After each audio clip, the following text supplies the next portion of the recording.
ভেতরে কি হচ্ছে, আমার ভেতরে রাগ হচ্ছে কিনা, আমার ভেতরে দুঃখ হচ্ছে কিনা, আমার ভেতরে কষ্ট হচ্ছে কিনা, কিংবা অন্য কিছু হচ্ছে, প্রতিহিংসা হতে পারে, ঈর্ষা হতে পারে, অন্যের অনেক কিছু দেখে আমার খুব ঈর্ষা লাগছে, লাগতেই পারে, এটা খুবই স্বাভাবিক। আমি যাই আমার অনুভূতিটা হবে, সেই অনুভূতিটাকে আমি আসলে একটু থেমে বোঝার চেষ্টা করবো যে আসলে আমার ভিতরে কি হচ্ছে।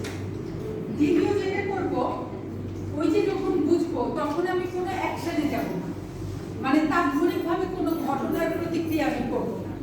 আমি চুপচাপ নিজের মধ্যে থাকবো এবং নিজের অনুভূতিটাকে অনুভব করব, বুঝবো এবং নিজের সঙ্গে নিজে এক ধরনের বোঝাপড়া করবো, যে ভাববো যে আমি আসলে কি করছি, মানে আমি শান্ত থাকবো, আমি কোনো রিয়েকশন তাৎক্ষণিকভাবে করবো না, সমস্যার সমাধানটা বের করবো। দেখা যাবে যে আমি আমার সমস্যাটা নিজেই সমাধান করতে পারছি যদি আমি একটু শান্ত করে ওইভাবে নিজেকে শান্ত করে নিজেকে একটা আরামের জায়গাতে নিয়ে তারপর যদি আমি আমার সমস্যাটা দিকে তাকাই, তখন একটা সমাধানের পথ আমাদের কিন্তু চলে আসে।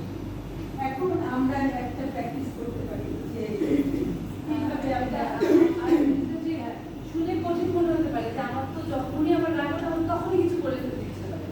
তো এত কিছু কিভাবে করবো? ভাব তো চারটা, একটা ভাব যদি ফলো করেন বাকিগুলো আমাদের ব্রেন ওইভাবে করে প্রসেস করে। আমাদের ব্রেনটা যেমন ধরেন যখন আপনি একটা জিনিস খুঁজছেন কৃতজ্ঞতা প্রকাশ করার জন্য, অনেকগুলো চলে আসছে না ব্রেনের, যে ও ওইভাবে করে যখন রিলেটেড জিনিসগুলো নিয়ে আসে।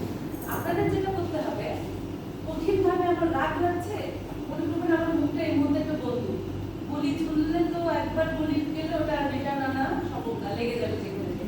তো এখন আমার প্রথম কাজই হচ্ছে নিজেকে চুপ রাখা, ঝড়টা থামুক, তারপর আমি শান্ত হয়ে বলবো। আপনি যখন নিজেকে চুপ রাখবেন তখন মনে হবে কি করে তখন একটু ব্রিদিং চলে আসবে, তখন মনে একটু পানি খাই, আমার সব থেকে যে কাছে তাকে ফোন করে একটু হড়বড় করে বলি কথা বলবো, এগুলো কিন্তু অটোমেটিক চলে আসবে।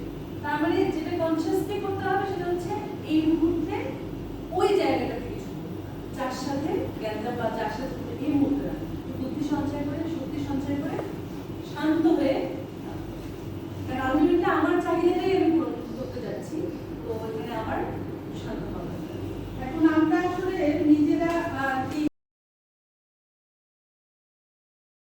আমার এই টাইপটা একটু বেশি ছিল, এখন হয়তো প্র্যাকটিস করে করে করে করে অ্যাসার্টিভ জায়গায় এখন চর্চা করতে করতে হয়েছে। নিজের টাইপটা বলতে যেটা হবে যে কোন দিকে এফোর্টটা আপনার দিতে হবে। ধরেন যে যদি এরকম হয় কারো যে প্যাসিভ বা অবনত, তাহলে আপনাকে করতে হবে কি ভয়েস রেইজ করার প্র্যাকটিস করতে হবে। প্রথম দিকে অ্যাগ্রেসিভ শোনাবে, চিন্তার কিছু নেই, কারণ হোমিওপ্যাথিক ওষুধের আমি যখন শুরু করবো বলা, প্রথম দিকে হয়তো অ্যাগ্রেসিভ শোনাচ্ছে, কিন্তু কিছুদিনের মধ্যে আমি কন্ট্রোলে নিয়ে আসতে পারবো, কারণ বলার অভ্যাস তৈরি করতে হবে। যদি আপনি অ্যাগ্রেসিভ হয়ে থাকেন, প্রথমত আপনার ওই যে চুপ হওয়ার একটা টেন্ডেন্সি তৈরি করতে হবে। শুরুর দিকে কি হবে, অবনত মনে হবে, ওই আমি চুপ থাকছি কিন্তু আমার তো চাহিদা পূরণ হচ্ছে না, তো আবার পরে দেখবেন আপনি ব্যালেন্সিংটা করতে পারবেন। তার মানে নিজের টাইপটা বুঝলে আমি কোন দিক থেকে এফোর্টটা শুরু করবো সেটা হচ্ছে সুবিধা হবে। আর যদি এরকম থাকে যে না আমি আসলে অ্যাসার্টিভলি এটাই আমার ধরন, তাহলে তো কোনো কথা নেই। ঠিক আছে, আমাদের কে কোনটা আমার একটা উদাহরণ আছে, আমার নিজেদের। আচ্ছা, উদাহরণটা আমরা শেষে কোশ্চেনের সময় শুনবো। সবারই কোশ্চেন এবং উদাহরণ দিয়ে সেকেন্ড টাইপ। আচ্ছা, আমরা একটু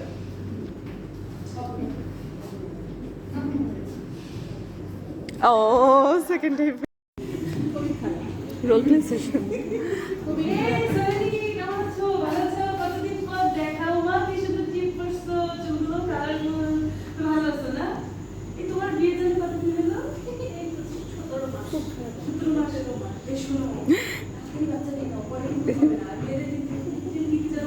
Oh my god.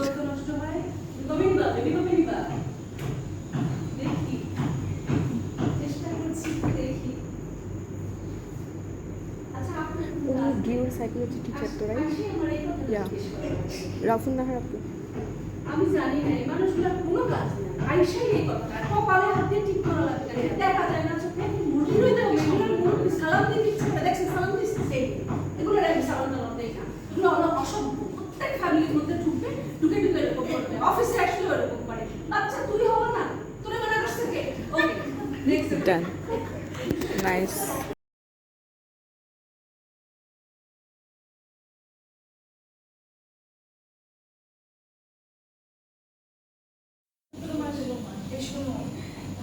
জানি নম্বর কিন্তু হবে না। আর মেয়েদের কিন্তু কি যেন খায়, বড় নষ্ট হয়।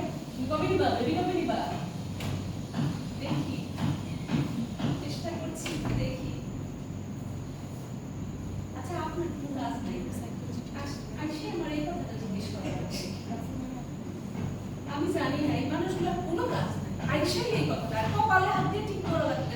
দেখা যায় না চোখে মুরগিতে মুরগি সালাম দিতে ইচ্ছে করে, দেখছে সালাম দিচ্ছে সেই এগুলো একটা সালাম টালাম দেই না। এগুলো হলো অসভ্য। প্রত্যেক ফ্যামিলির মধ্যে ঢুকবে, ঢুকে ঢুকে এরকম করবে। অফিসে আসলেও এরকম করে। বাচ্চা তুই হবো না, তোর মানা কাছ থেকে ওকে নেক্সট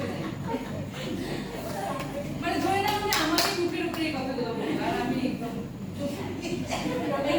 একটা নাই, এটা হচ্ছে একটা পরের টাইম আসে দ্বিতীয় টাইম। হ্যাঁ, দ্বিতীয় টাইমে আসি।